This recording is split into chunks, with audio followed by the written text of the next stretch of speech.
The photograph had survived for more than a century without anyone truly looking at it. Sepia-toned, softly faded at the edges, it showed a young woman seated stiffly in a wooden chair, her expression carefully neutral, as was customary for the time. Her dress was modest, her hair tightly bound, her gaze fixed just beyond the lens. At first glance, there was nothing remarkable about her at all. That was why the image had been archived, cataloged, and forgotten. It wasn't until the photograph was digitized and enlarged that the silence around it began to crack. One historian noticed the woman's hands resting in her lap. The left was relaxed, fingers gently curved. The right, however, appeared tense, almost strained, as if resisting something unseen. When the image was enhanced further, the room went quiet. The hand did not look injured, yet the positioning of the fingers suggested pain or control. More unsettling still was the texture of the skin. It bore markings too precise to be accidental, too deliberate to be decorative. Experts leaned closer, unease settling in their chests. The markings resembled patterns that would not be formally identified until decades later. Some claimed they were scars. Others insisted they were impressions, as if the hand had been pressed repeatedly against something unnatural. The bones beneath the skin appeared subtly misaligned, not from deformity, but from repeated strain, as though the hand had been forced into the same unnatural position again and again. Then came the detail no one could explain. The woman's fingernails were cut short, unusually so for the era, and beneath one nail appeared a darkened crescent, something embedded, not painted or damaged by age. When compared with medical records and period tools, the realization was chilling. Whatever had shaped that hand had not existed in the 19th century, or at least, it was never meant to. As the experts studied the photograph longer, an uncomfortable thought emerged. The woman was not simply posing.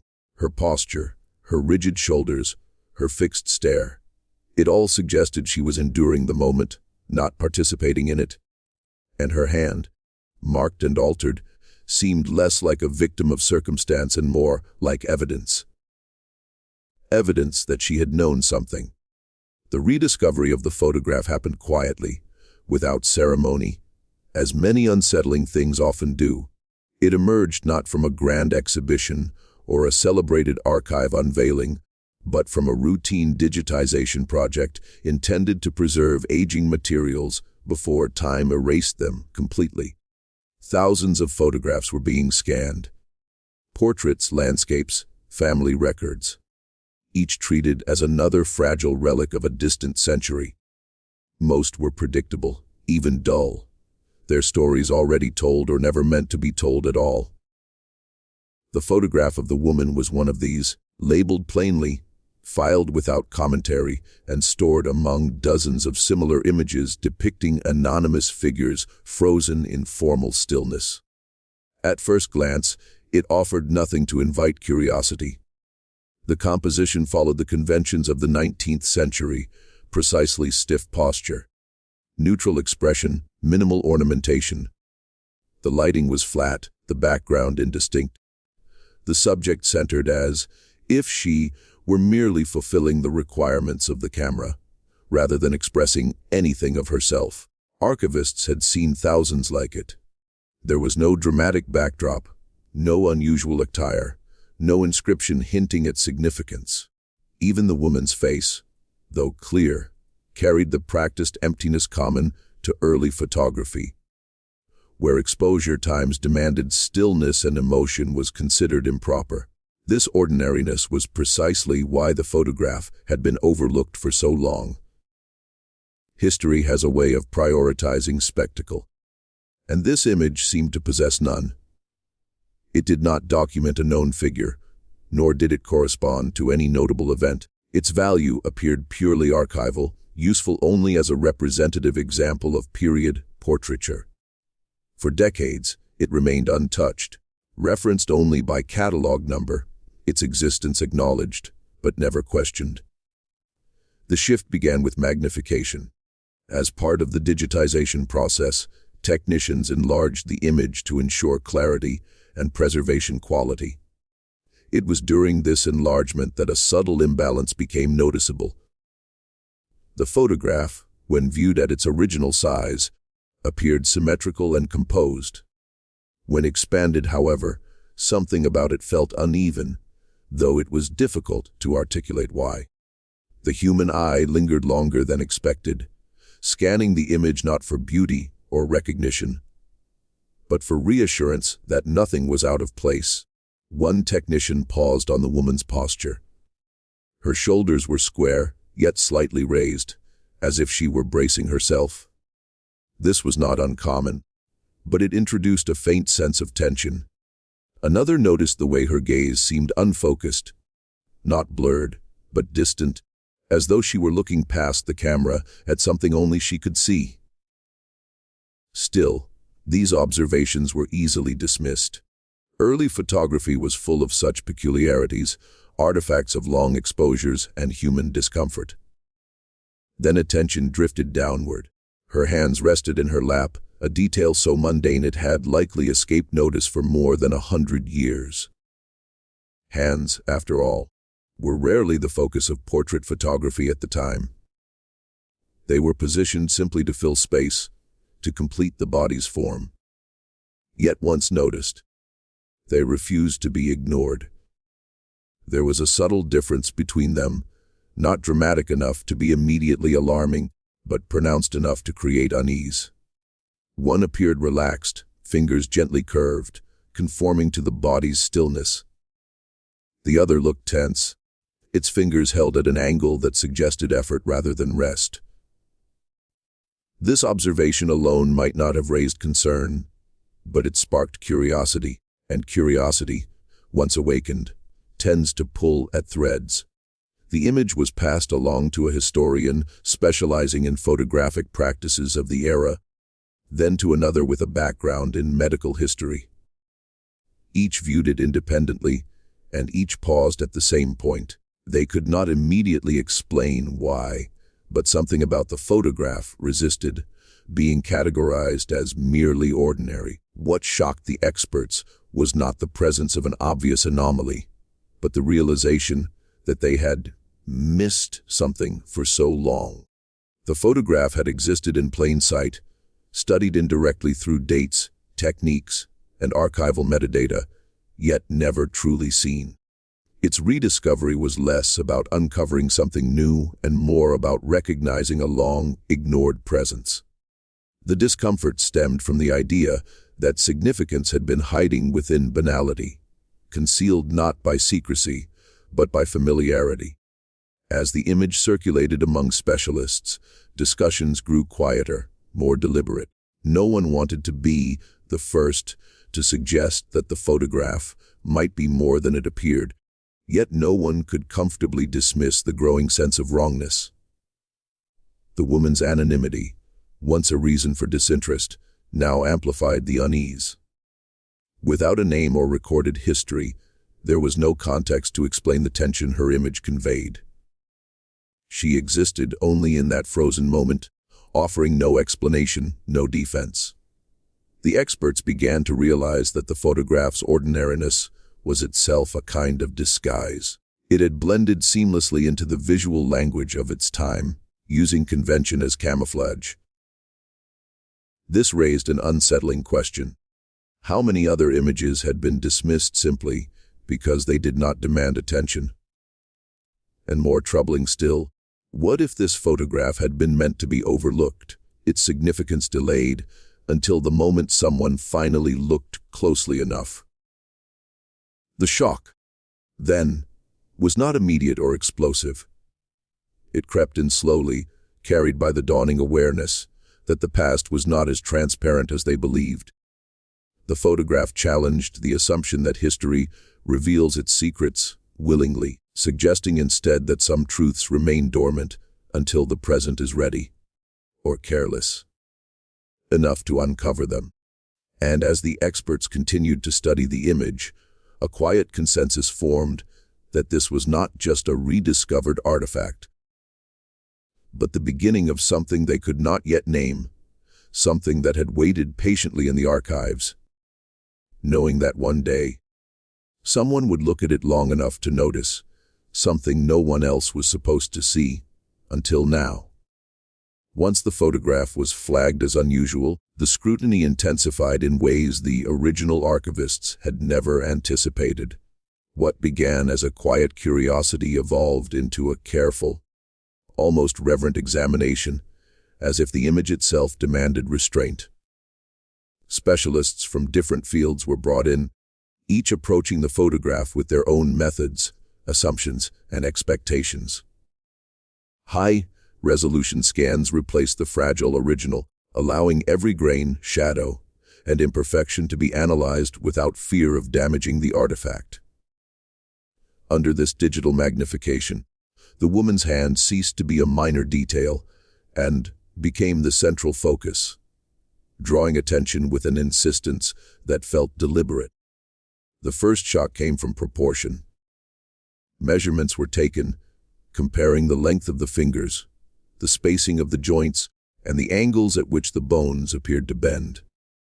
At a glance, the hand looked human, unquestionably so, yet the ratios were subtly wrong. The fingers were just slightly too long in relation to the palm. Not enough to be classified as a deformity, but enough to raise eyebrows among those familiar with anatomical norms. The joints appeared rigid, locked into a posture that suggested repetition rather than rest.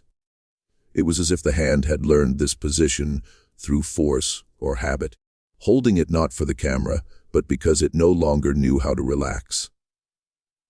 Then came the texture of the skin. Early photographs often blurred fine details, yet here the surface of the hand was unusually clear. Lines crossed the skin in faint, deliberate patterns that did not resemble wrinkles or age, related creases. Nor did they match common scars from labor or domestic work typical of the era. Under enhanced contrast, these lines appeared layered, overlapping in a way that suggested they had formed over time, not from a single incident. Medical historians exchanged uneasy glances as they compared the markings to known conditions, burns, and occupational injuries, finding no satisfactory match. What unsettled them further was the absence of explanation within historical context. In the 19th century, hands often told stories of work, calluses, cuts, roughness shaped by daily survival. This hand told no such story. It was not the hand of a factory worker, nor of a domestic servant, nor even of a woman of leisure. It bore no jewelry marks, no embroidery wear, no signs of needlework. Instead, it looked preserved in a state of tension, as though its purpose lay outside ordinary life. As examination continued, imaging techniques revealed something far more disturbing. Beneath the skin, the alignment of the bones suggested microfractures that had healed improperly. These were not the clean breaks caused by accidents, nor the diffuse damage of illness. They pointed to repeated stress applied in a specific direction, again and again, over a long period. Orthopedic experts struggled to find a 19th-century activity that could account for such damage. There were no known tools, instruments, or documented practices that would exert that precise kind of pressure on a single hand. The realization landed slowly but heavily. Whatever had shaped this hand was systematic. Attention turned to the fingernails, which were unusually short and uniformly trimmed. In the era the photograph was taken, this was uncommon, especially for women. Grooming standards favored longer nails, even among those who worked. The neatness suggested intention, not practicality. Under magnification, one nail revealed a darkened crescent beneath its surface. Initial assumptions of decay or photographic artifact were dismissed when spectral analysis showed the discoloration had depth. Something was embedded there, something solid enough to remain after more than a century. This discovery marked the moment when professional curiosity gave way to genuine alarm. The embedded material did not match any known substances commonly found in the 1800s. It was not metal from tools, not ink, not residue from chemicals used in early photography. Its presence implied contact with something foreign, something that did not belong in the woman's environment or her time. Experts found themselves confronted with a contradiction they could not easily resolve. A photograph firmly rooted in the 19th century, displaying evidence of influence that could not be placed there. Debate grew tense. Some argued for unknown medical treatments or experimental devices lost to history. Others suggested rare diseases or undocumented practices. Yet each explanation fell apart under closer inspection. The patterns were too precise, the damage too consistent, the material too anomalous. What disturbed the experts most was not simply that they lacked answers, but that every answer they proposed felt inadequate, like a story told to avoid acknowledging something more unsettling. As the analysis deepened, emotional distance became harder to maintain. The hand no longer felt like an object of study, but like a message. Its condition implied endurance, repetition, and silence. The woman in the photograph had not simply lived with this hand. She had carried it into the moment the shutter clicked, allowing it to be captured forever.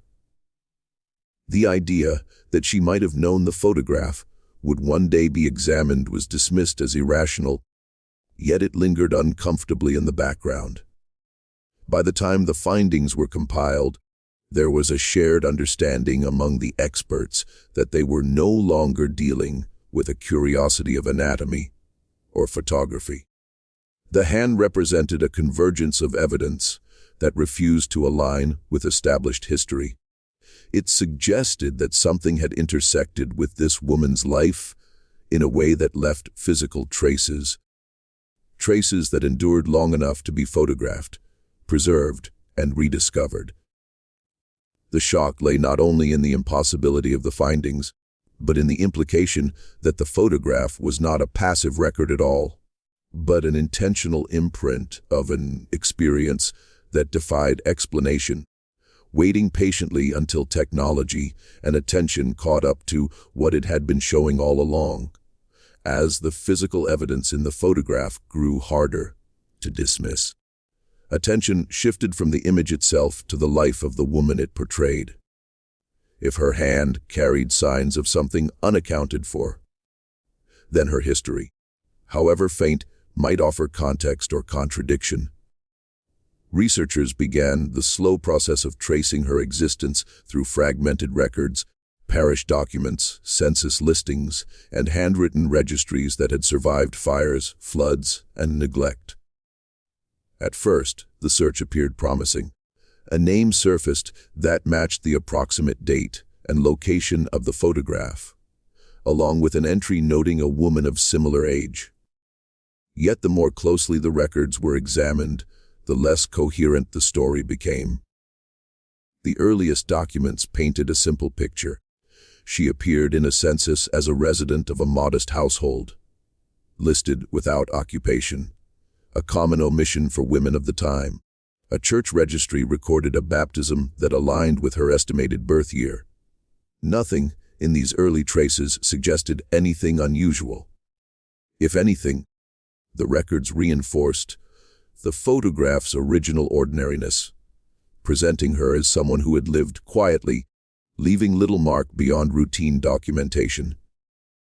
This initial normalcy offered a sense of relief, as though the anomalies in the photograph might still find a rational explanation rooted in an unremarkable life. That relief did not last. A discrepancy emerged in the dates. A later census listed her age in a way that did not align with the earlier entry, suggesting either an error or a deliberate alteration. Such inconsistencies were not unheard of, but when researchers cross-referenced the information with tax records and residential maps, the contradictions multiplied. She appeared to be living in two different places during the same year, one a rural dwelling, the other a densely populated urban district.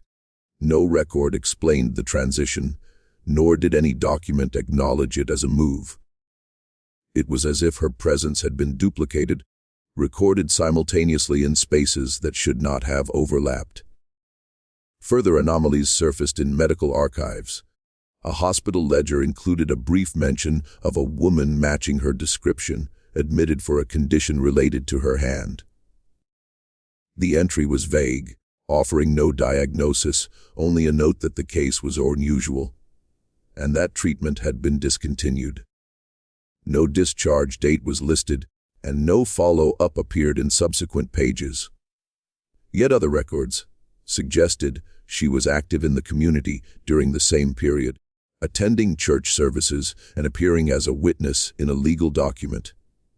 The overlap was impossible to reconcile. Either the hospital record was misattributed, or the woman had been in two places at once. The contradictions deepened when personal accounts were examined. A collection of letters from the period mentioned a woman with her name, described as reserved but perceptive, someone who asked unsettling questions. In one letter, the writer expressed discomfort after an encounter, noting that the woman's manner suggested knowledge she should not possess.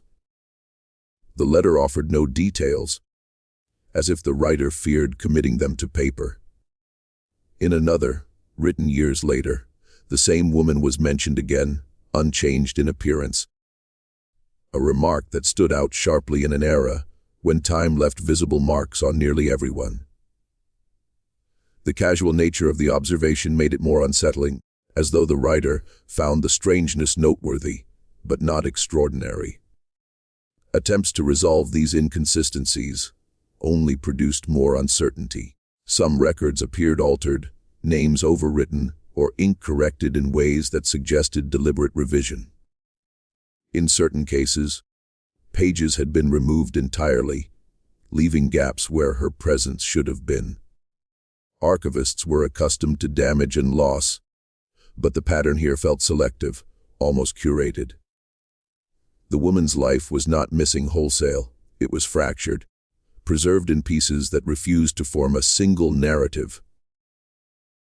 The most troubling discovery came from a death registry. An entry bearing her name listed a date of death several years before the photograph was taken. The cause was described in vague terms, with no burial location provided. Ordinarily, such an entry would have closed the investigation, marking the end of her documented existence. Yet the photograph itself, authenticated through chemical analysis and provenance, could not be dismissed as misdated, nor could the later records that placed her alive and present well beyond that supposed death. This contradiction forced researchers to confront an uncomfortable possibility. The records were not merely inaccurate, they were incompatible. The woman's life, as preserved on paper, did not progress in a linear fashion.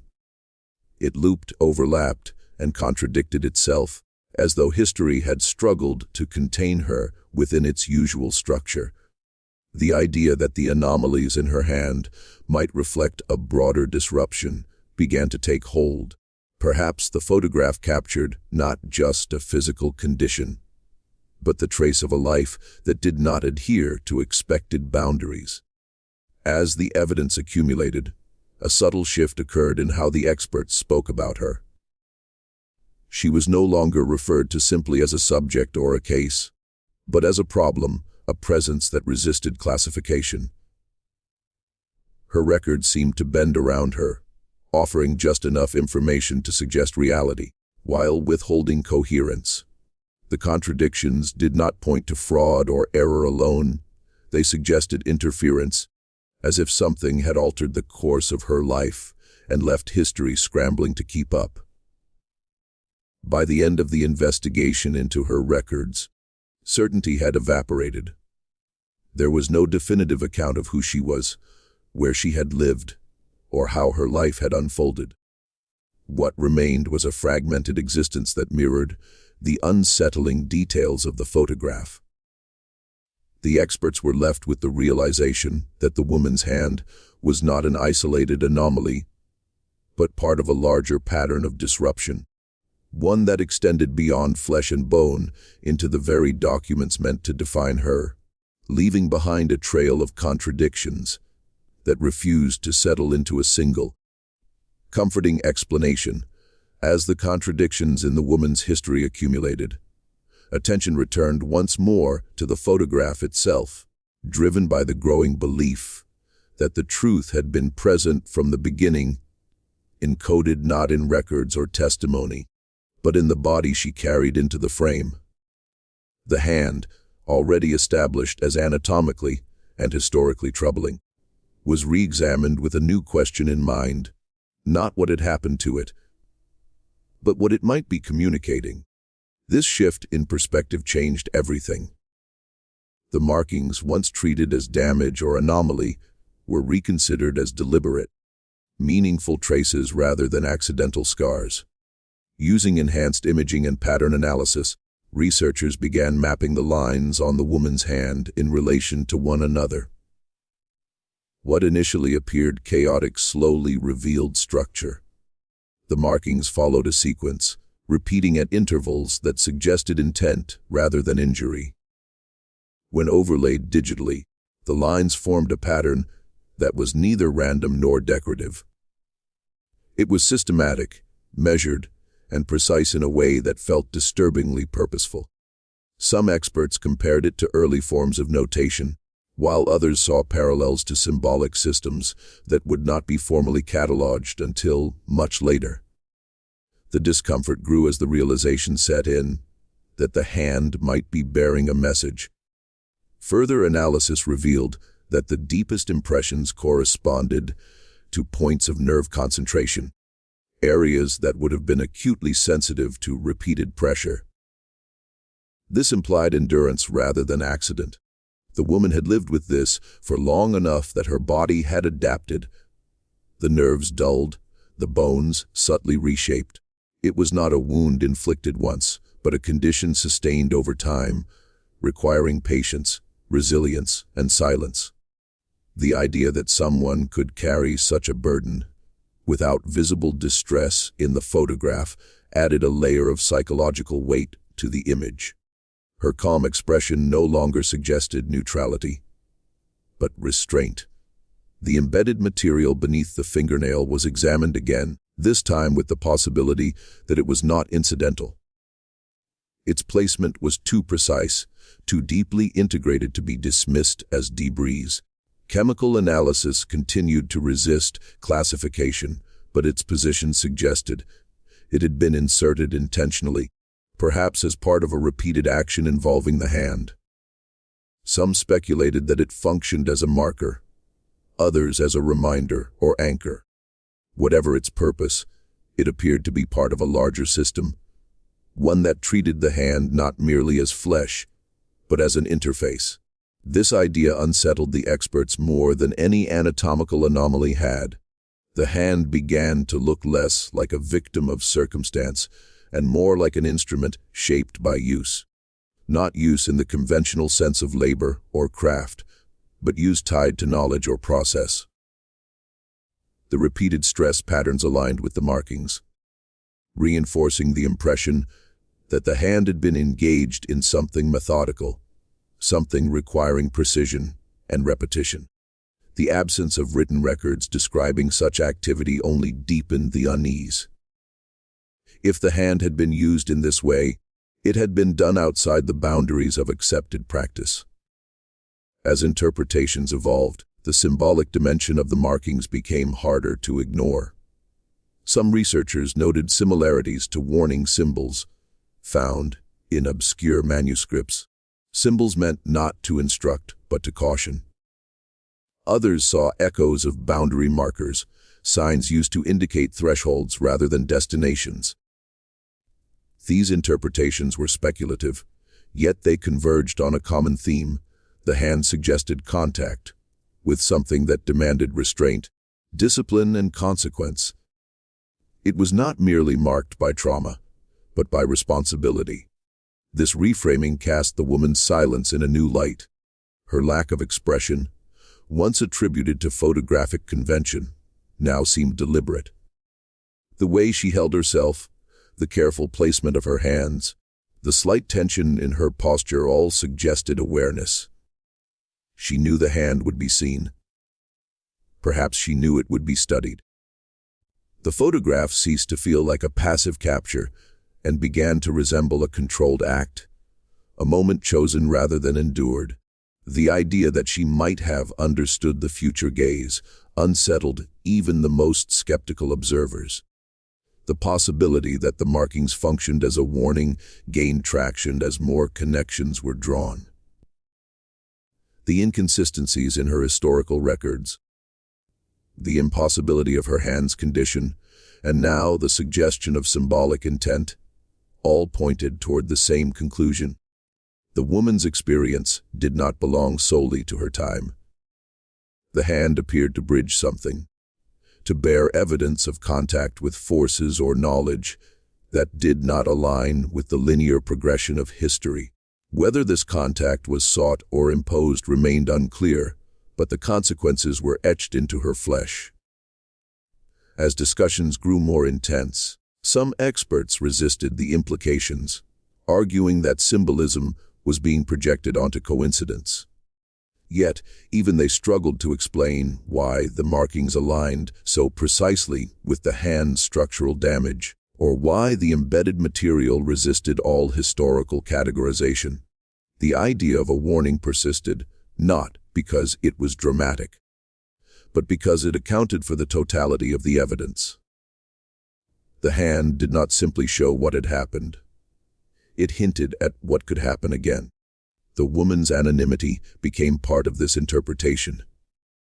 Without a known identity, she stood not as an individual seeking recognition, but as a messenger whose personal story was secondary to what she carried.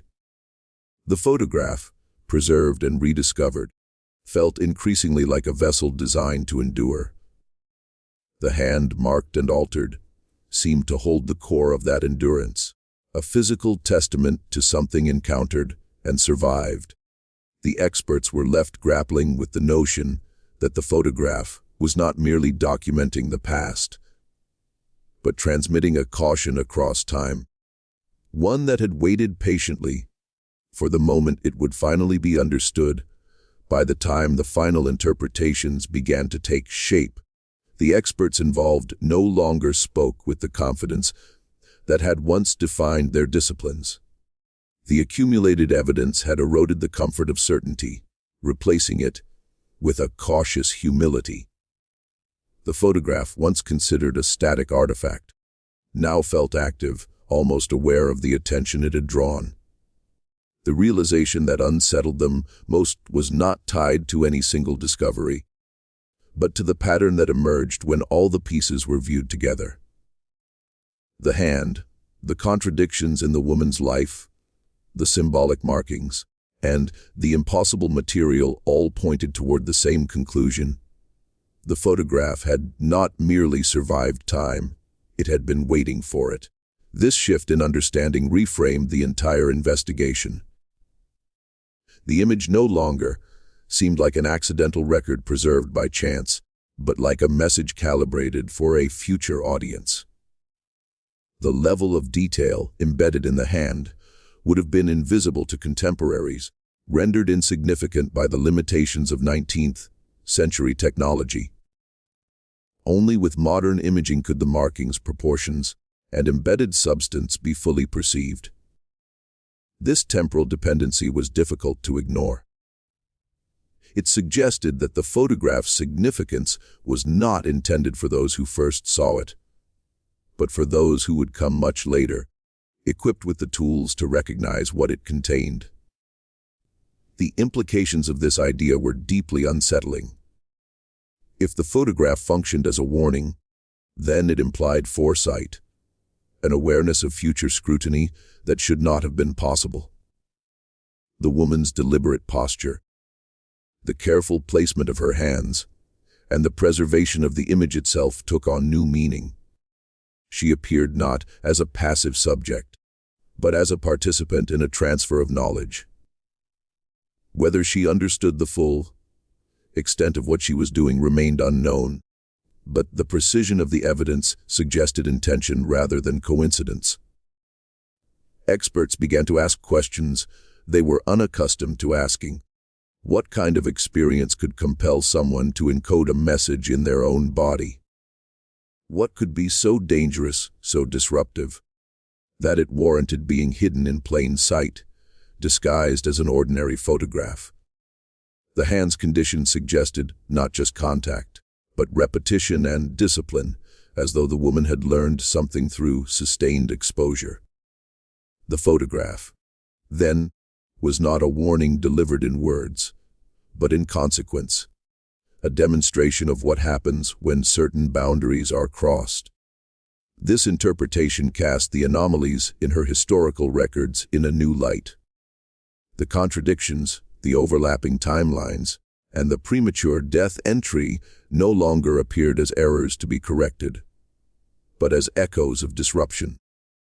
If the woman's life had intersected with something that did not obey linear time, then history's inability to record her cleanly made a grim kind of sense. The photograph became a point of stabilization, a fixed reference where the evidence could be anchored, even as the rest of her existence resisted documentation. The idea that the photograph might be a warning rather than a relic forced the experts to confront their own role in the story. By studying it, by decoding its contents, were they repeating the same process that had marked the woman's hand? The thought was uncomfortable, but unavoidable. The hand showed signs of strain not from violence, but from engagement. It suggested that knowledge itself had weight. That understanding came at a cost. The experts began to wonder whether the photograph was not just cautioning them about a past event, but about the act of looking too closely. Some argued that this line of thinking crossed into speculation, yet even they acknowledged the coherence of the warning interpretation. It accounted for the photograph's endurance, its delayed significance, and the woman's apparent composure. A warning does not need to explain itself, it only needs to be noticed. The photograph achieved this with unsettling efficiency, remaining silent for generations before revealing just enough to disturb those who encountered it. As discussions turned toward publication and public disclosure, hesitation set in. There was concern not about ridicule, but about responsibility. If the photograph was indeed meant to warn, then sharing it widely might dilute or misinterpret its message. The experts found themselves in an unfamiliar ethical position, weighing the pursuit of knowledge against the possibility that some knowledge was not meant to be pursued without consequence. The absence of explicit instruction within the photograph made the dilemma more acute. It offered no guidance, only evidence. The final consensus, fragile and unspoken, was that the photograph represented an intersection of past and future that defied conventional explanation. It was a reminder that not all artifacts are passive and not all histories are complete. The woman's hand, altered and marked, stood as proof that encounters leave traces, and that those traces can outlast the individuals who bear them. The photograph's true function may never be fully understood, but its effect was undeniable. It had transformed a group of experts into witnesses, forcing them to acknowledge that the past can reach forward with intent, and that some warnings are delivered not through fear, but through quiet endurance, waiting for the moment when someone finally understands what they are being asked to see